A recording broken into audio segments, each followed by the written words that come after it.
Alors, on continue avec l'exercice 42, page 364, toujours sur les probabilités.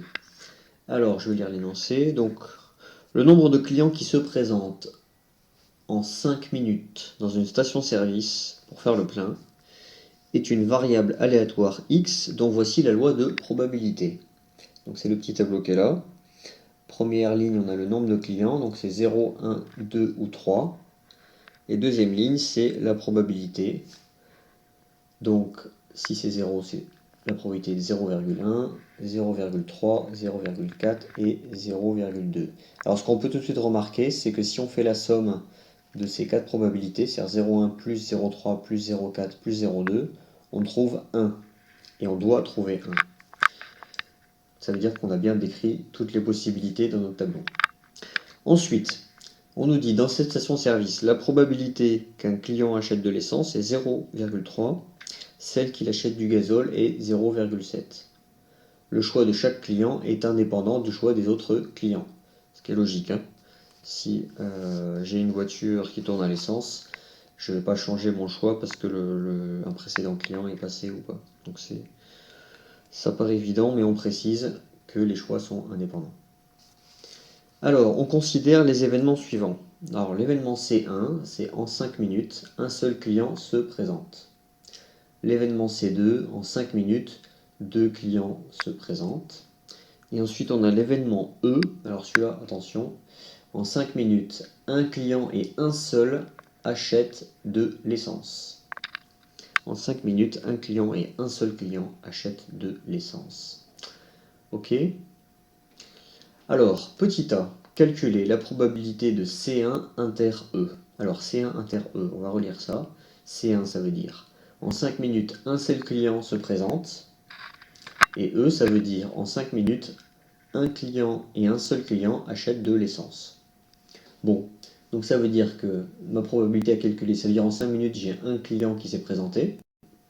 Donc ça, on a de suite la probabilité dans le tableau. Hein. C1, ça va être du coup 0,3.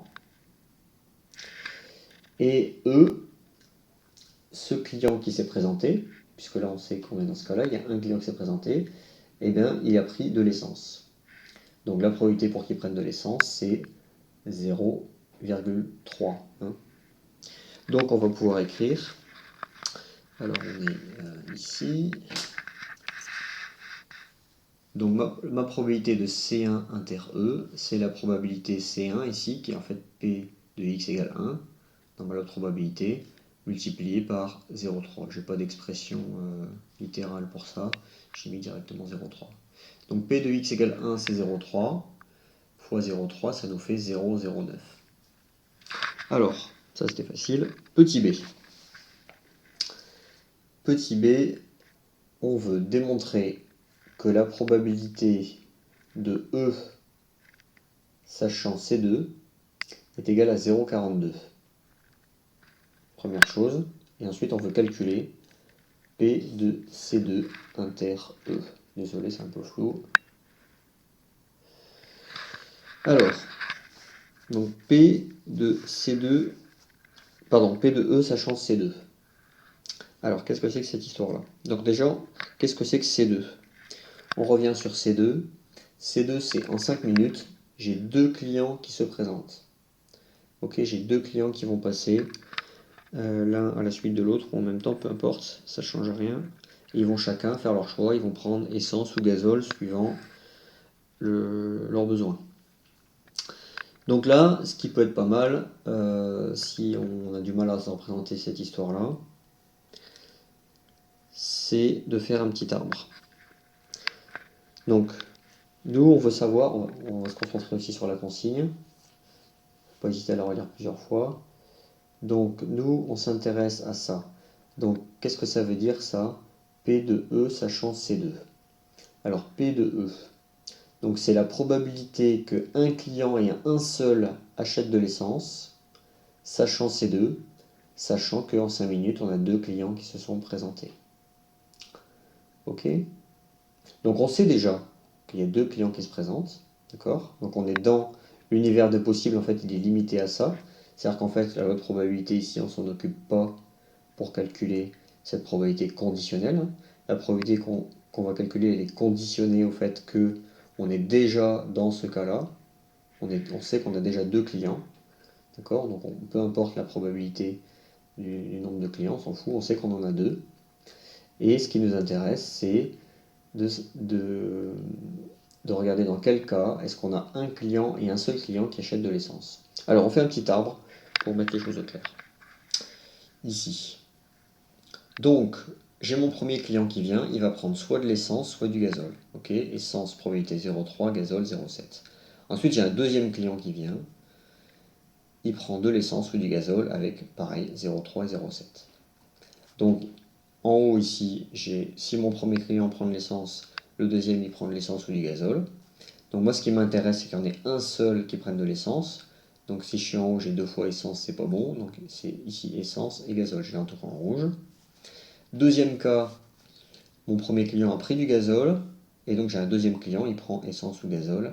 Le cas qui m'intéresse est celui-ci, gazole et essence, d'accord? Dans ce cas-là, j'ai un seul des deux qui a pris l'essence, donc cette fois-ci c'est le deuxième, mais ça peut aussi être le premier qui prend l'essence et le deuxième qui prend du gazole. D'accord? Donc pour répondre à ma condition E, donc je rappelle ma condition E, c'est j'ai un seul client qui achète de l'essence, il me faut ajouter ces deux probabilités-là.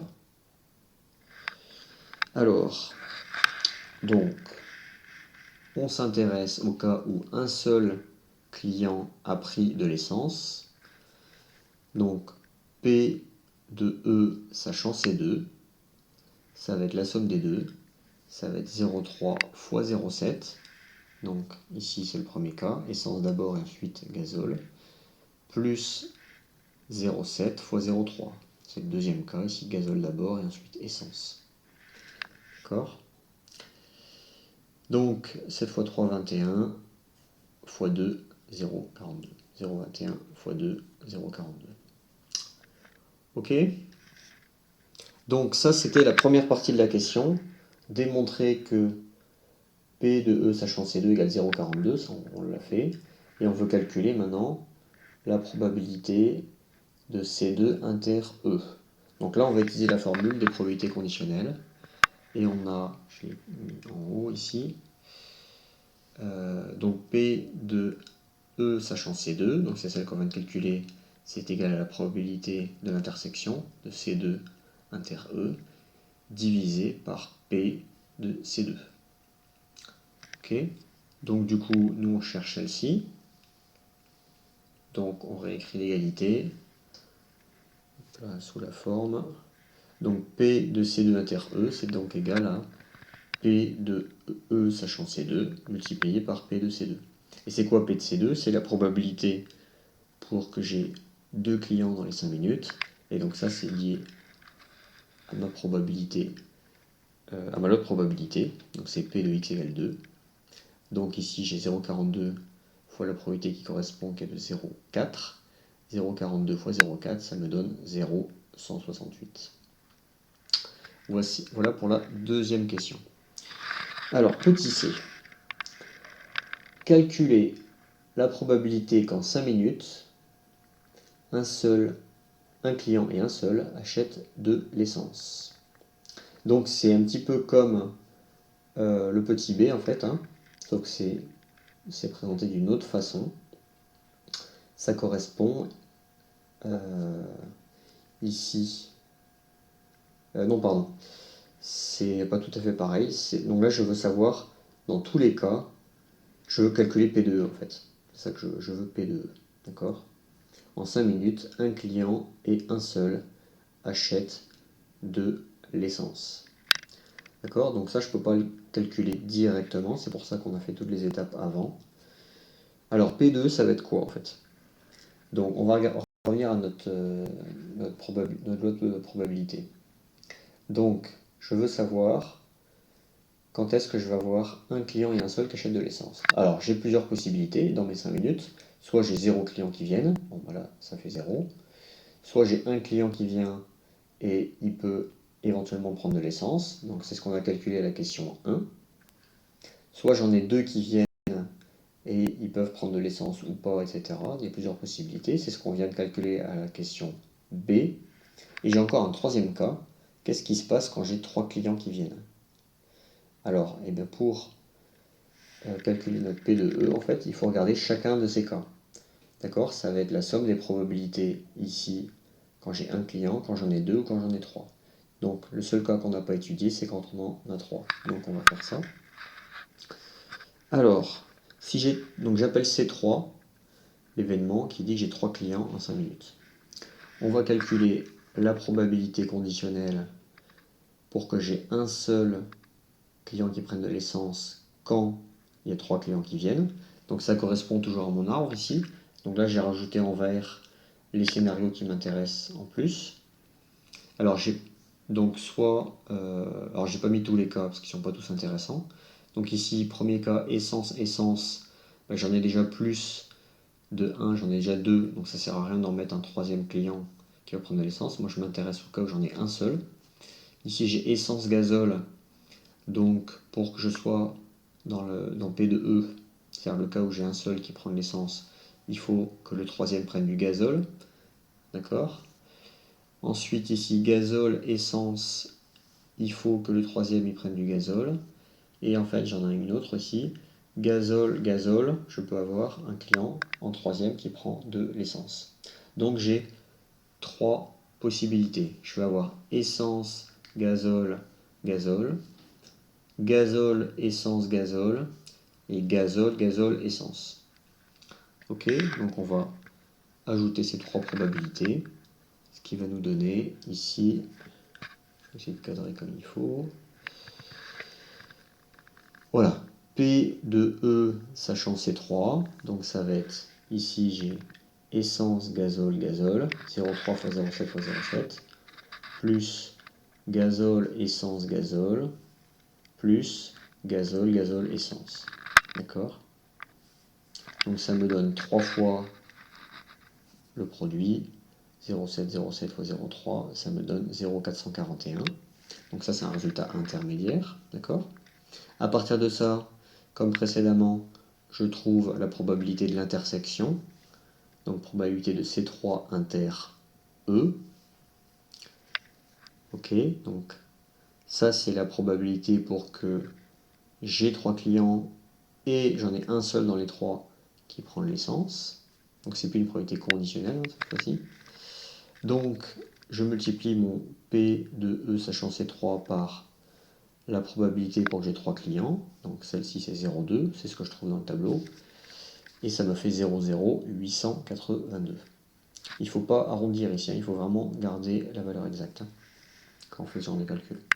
Et donc au final, la probabilité que j'ai un seul client qui prenne de l'essence, donc ça va être, j'ai 3 cas, soit j'ai un seul client qui vient, soit j'en ai 2, soit j'en ai 3, et on fait la somme de ces 3 probabilités calculées précédemment.